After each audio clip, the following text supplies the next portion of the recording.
Hi friends, ಇವತ್ತಿನ ಒಂದು chart setup ಯಾವ ಥರ ಇದೆ ನೋಡೋಣ.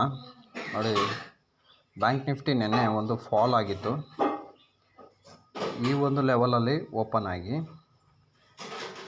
ನೋಡಿ, ಈ ಒಂದು ಲೆವೆಲಲ್ಲಿ ಅದು ಓಪನ್ ಆಗಿ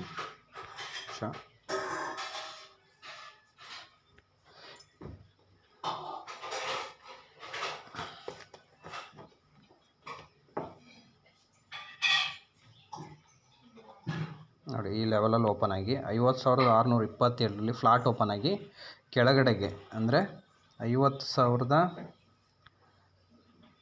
ಎಲ್ಲಿ ತನಕ ಬಂದಿತ್ತು, 49,790 ಅಂದರೆ 800 ತನಕ ಅದು ಬಂದಿದೆ. ಬಂದು ವಾಪಸ್ ಹೋಗಿ ಮತ್ತೆ ಅದು ಸಪೋರ್ಟನ್ನು ಬ್ರೇಕ್ ಮಾಡಿ ಫೇಕ್ ಆಗಿದೆ. ನೋಡಿ, ಇಲ್ಲಿಂದ ಒಂದು ಸಪೋರ್ಟು ಇಲ್ಲಿದೆ. ನೋಡಿ, ಈ ಲೆವೆಲ್ ಒಂದು ನಾವು ಸಪೋರ್ಟ್ ಅಂತೇಳಿ ಪರಿಗಣಿಸಿದ್ರೆ 50,000 ಸಮಥಿಂಗನ್ನು ನಾವು ಸಪೋರ್ಟ್ ಅಂತೇಳಿ ಪರಿಗಣಿಸಿದ್ರೆ ಅಗೇನ್ ಅದನ್ನು ಟೆಸ್ಟ್ ಮಾಡಿ ಮೇಲ್ಗಡೆ ಹೋಗಿ ಮತ್ತೆ ಅದು ಮೇಲ್ಗಡೆ ಹೋಗಿ ಕ್ಲೋಸ್ ಆಗಿದೆ. ನೋಡಿ, ಇವತ್ತು ನೆಕ್ಸ್ಟು ಯಾವ ಲೆವೆಲ್ಗಳು ಸಪೋರ್ಟಾಗಿ ವರ್ಕ್ ಮಾಡ್ಬೋದು ನೋಡೋಣ.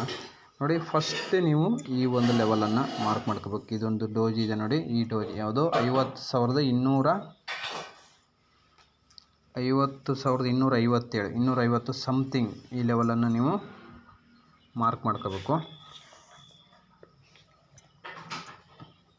ಟಾರ್ಗೆಟ್ ಯಾವುದಿರುತ್ತೆ ನೋಡಿ, ಈ ಒಂದು ಕ್ಯಾಂಡಲ್ ಎಷ್ಟು 50,627 50,700 ಆಸ್ಪಾಸನ್ನು ನಾವು ಟಾರ್ಗೆಟಾಗಿ ಮಾಡ್ಕೋಬೇಕಾಗ್ತದೆ. ಇನ್ ಕೇಸ್ ಆ ಲೆವೆಲನ್ನು ಅದು ಬೀಟ್ ಮಾಡಿದ್ರೆ ಎಗೇನ್ ಅದು 51,000ನ ಟೆಸ್ಟ್ ಮಾಡುವಂಥ ಸಾಧ್ಯತೆ ಇರುತ್ತೆ. ಅದೇನಾದರೂ ಈ ಲೆವೆಲಲ್ಲಿ ಅದು ಹೋಲ್ಡ್ ಆಗಲಿಕ್ಕೆ ಸ್ಟಾರ್ಟ್ ಆದರೆ, ಇನ್ನು ಕಡಿಮೆ ಟೈಮ್ ಫ್ರೇಮ್ ನೋಡೋಣ. ನೋಡಿ, ಇಲ್ಲಿಗ ಕ್ಲಿಯರ್ ಕಟ್ಟಾಗಿ ಸಿಗುತ್ತೆ ನಿಮಗೆ. ನೋಡಿ, ಈ ಲೆವೆಲು ಎಷ್ಟು 50,550 ಈ ಲೆವೆಲನ್ನು ಬೀಟ್ ಮಾಡಿ ಅದು ಮೇಲೋಗ್ಲಿಕ್ಕೆ ಸ್ಟಾರ್ಟ್ ಆದರೆ ಎಗೇನ್ ಅದು 50,677 ಅಥವಾ 700 ತನಕ ಹೋಗ್ಬೋದು. ಇನ್ ಕೇಸ್ ಅಂದರೆ ಆ ಲೆವೆಲಲ್ಲಿ ಅದು ಓಪನ್ ಆದರೆ ನೀವು ಮೇಲ್ಗಡೆಗಾಗಲಿ ಕೆಳಗಡೆಗಾಗಲಿ ಟ್ರೇಡನ್ನು ತಗೋಬೇಡಿ, ವೆಯ್ಟ್ ಮಾಡಿ ಅದು ಯಾವ ಕಡೆಗೆ ಪ್ರೈಜೆಕ್ಷನ್ನ. ಈಗ 50,700ರಲ್ಲಿ ಓಪನ್ ಆಗ್ತು, ಆವಾಗ ನೀವೇನು ಮಾಡಬೇಕು, ಅದು ಮೇಲ್ಗಡೆ ಹೋಗ್ಲಿಕ್ಕೆ ಸ್ಟಾರ್ಟ್ ಆದರೆ 50 ಮಿನಿಟ್ ಏನಾದರೂ ರೆಡ್ಡಲ್ಲಿ ಕ್ಲೋಸ್ ಆದರೆ ಎಗೇನ್ ನೀವು ಕೆಳಗಡೆಗೆ ಅದು ಪುಟ್ ಆಪ್ಷನನ್ನು ಬೈ ಮಾಡ್ಬೋದು.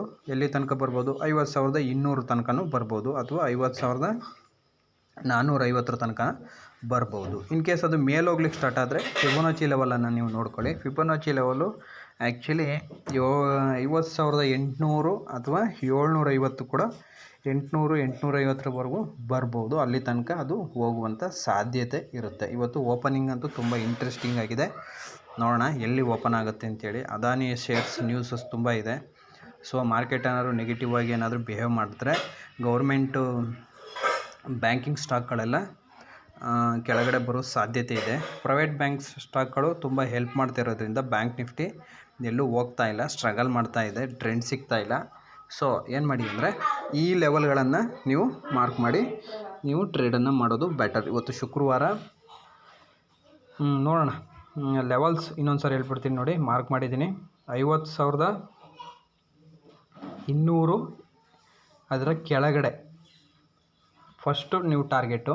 ನೆಕ್ಸ್ಟು ಟಾರ್ಗೆಟು 50,800 ಅಥವಾ 750ರಿಂದ 800 ರೇಂಜನ್ನು ನಾವು ನೋಡ್ಬೋದು. ಇನ್ನೂ ನಿಮಗೆ ದೊಡ್ಡ ಒಂದು ಟ್ರೆಂಡ್ ಸಿಗಬೇಕಿದ್ರೆ ನಮ್ಮ ಇವತ್ತೇನು ನಿನ್ನೆ ಆ ಲೋ ಏನಿದೆ 50,800ನ ಲೋ ಮಾಡಿದ್ದಾನಲ್ಲ, ಆ ಲೋನ 49,800 ಲೋ ಮಾಡಿದ್ದಾನಲ್ಲ, ಆ ಲೋನ ಬೀಟ್ ಮಾಡ್ದಂಗೆ ಮಾತ್ರ ಬ್ಯಾಂಕ್ ನಿಫ್ಟಿಲಿ ಇನ್ನೂ ನಾವು ಕೆಳಗಡೆಗೆ 49,500ವರೆಗೆ ನಾವು ನೋಡ್ಬೋದು. ಇನ್ನು ಮೇಲ್ಗಡೆಗೆ ಟ್ರೆಂಡ್ ಸಿಗಬೇಕಾದ್ರೆ 51,000ನ ಅದು ಬೀಟ್ ಮಾಡಬೇಕು. 51,000ನ ಅದು ಬೀಟ್ ಮಾಡಿದ್ರೆ ನೆಕ್ಸ್ಟು 51,500, 52,000, 51,750ವರೆಗೂ ನಾವು ನೋಡ್ಬೋದು. ಇವತ್ತು ಅಲ್ಲಿ ತನಕ ಹೋಗ್ತಾನೆ ಸ್ವಲ್ಪ ಡೌಟ್ ಇದೆ. ನೋಡೋಣ ಏನಾಗುತ್ತೆ. ಇದರೊಳಗಡೆಗೆ ಇದ್ದರೆ ತುಂಬ ಸೈಡ್ವೇಸ್ ಮಾರ್ಕೆಟ್ ಆಗೋ ಸಾಧ್ಯತೆ ಇರ್ತದೆ ಈ ಝೋನಲ್ಲಿ. ನೋಡಿ, ಈಗ ನೋಡಿದ್ರೆ ಇದೊಂದು ದೊಡ್ಡ ಒಂದು ಬ್ರಾಡ್ ರೇಂಜನ್ನು ಕ್ರಿಯೇಟ್ ಮಾಡ್ತಾಯಿದೆ ಅನ್ನಿಸ್ತಾ ಇದೆ. 51,000ದಿಂದ 49,800ವರೆಗೂ ಒಂದು ರೇಂಜಲ್ಲಿ ಅದು ಆಟ ಆಡ್ಬೋದು. ಸೊ ನೋಡೋಣ, ತುಂಬ ಕೇರ್ಫುಲ್ಲಾಗಿ ವಾಚ್ ಮಾಡಿ ಪ್ರೈಸ್ ಆಕ್ಷನ್ ನೋಡಿ ನೀವು ಟ್ರೇಡ್ ಮಾಡಿ. ಯಾವುದೇ ಕಾರಣಕ್ಕೂ ಕೂಡ ಬ್ಲೈಂಡಾಗಿ ಅಥವಾ ಪ್ರೆಸರಲ್ಲಿ ನೀವು ಕಾನ್ಫಿಡೆಂಟಲ್ಲಿ ಟ್ರೇಡ್ ತೊಗೋಬೇಡಿ. Price action is very very important. Candlestick ಯಾವ ಥರ ಫಾರ್ಮ್ ಆಗ್ತಾ ಇದೆ ಅನ್ನೋದ್ರ ಮೇಲೆ ಲೆವೆಲ್ಸ್ಗಳನ್ನ ಮಾರ್ಕ್ ಮಾಡಿ ನೀವು ಟ್ರೇಡ್ ಮಾಡೋದು ಬೆಟರು. Thank you.